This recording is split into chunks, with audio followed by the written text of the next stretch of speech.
In the top stories, missing juveniles returned. St. Lucia and Taiwan team up to help small businesses. And 18 bodies found in Greek forest. Hello and welcome to the ZIZ Midday Newscast. Today is Wednesday, the 23rd of August, 2023. I'm your presenter, Shanique Harvey. Nationally, the juveniles that were reported missing from the St. Christopher's Children's Home earlier this week have been returned. According to police on Tuesday, quote, as of August 22nd, 2023, all three juveniles have been found safe and in good health. The two who were previously missing turned themselves in at the Charlestown police station and were subsequently transported back to St. Kitts via ferry. The matter is now being addressed conjointly by their guardians and the Department of Social Services. CXC Registrar and CEO Dr. Wayne Wesley paid a courtesy call on Prime Minister the Honorable Dr. Terence Drew at the Prime Minister's office. Dr. Wesley was accompanied by Public Relations Officer in the Office of the Registrar, Foya Lantate. The CXC Registrar is on a familiarization tour in the region and has been engaging various stakeholders. St. Kitts and Nevis will be hosting the ceremony for the official release of the results for the 2023 May-June regional examinations. Prime Minister Drew thanked the CXC officials for visiting St. Kitts and Nevis and commended CXC for its contribution to national and regional development. However, he noted that more can be done regarding the teaching of values in school. Dr. Wesley gave assurances that CXC's new approaches, such as hybrid innovation strategies, will help to transform education in the region. Dr. Wesley will also be meeting with the Honorable Dr. Jeffrey Hanley, Deputy Prime Minister and Minister of Education, as well as other key stakeholders. 1,000 cricket student athletes and other young people interested in the sport from St. Kitts and Nevis will have the opportunity to view some of the best players in the world during the St. Kitts leg of the 2023 Caribbean Premier League T20 tournament. The tickets for the 10 a.m. games on Saturday and Sunday were presented to Minister of Sport, the Honorable Samuel Duggins, during a brief press engagement at the St. Kitts Marriott Resort on Tuesday. 500 tickets were donated for each of the 2 days. Pete Russell, Chief Executive Officer of the CPL T20, made the presentation to Minister Duggins. It's something that we think is very important to the development of the fan base amongst the youth. So, get young kids to come and experience fantastic international cricket because, we've got the best players in the world and across the Caribbean playing here. And if they can experience cricket for the first time to watch these legends perform, I think that's a great introduction. Minister Duggins thanked Mr. Russell and the CPL team for the donation.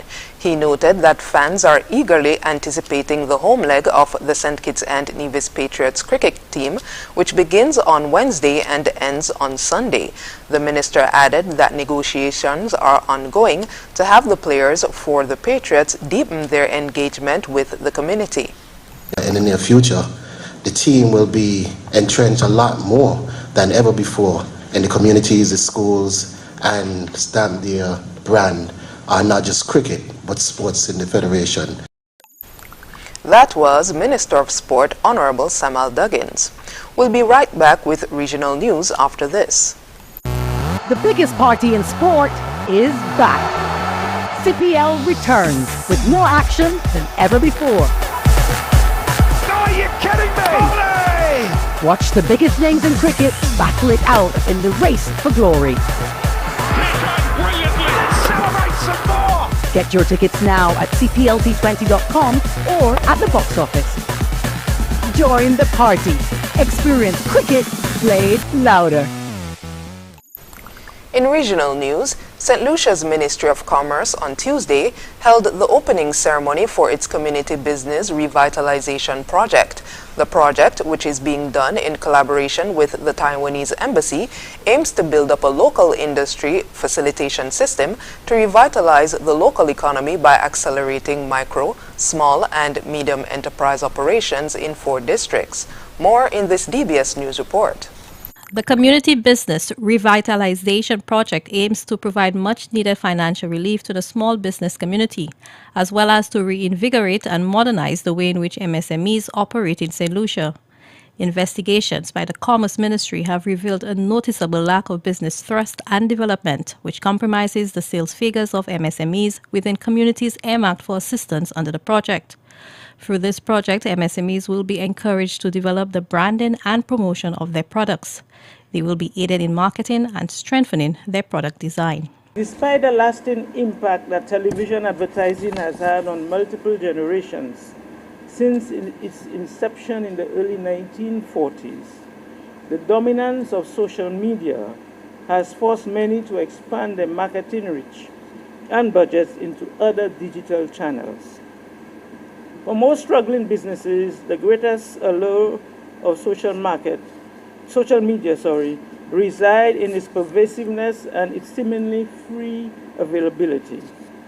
Those of us with further industry insights, however, understand the value of paid advertising through boosted posts and retargeted ads. Unfortunately, most of our community businesses fail to take advantage of free avenue for product promotion, simply because they lack the time and acuity necessary to realize tangible results. MSMEs in 4 communities, Soufrière, Labrie, Dennery, and Castries, are being targeted through this initiative. Support for the project is being provided by the Taiwanese government.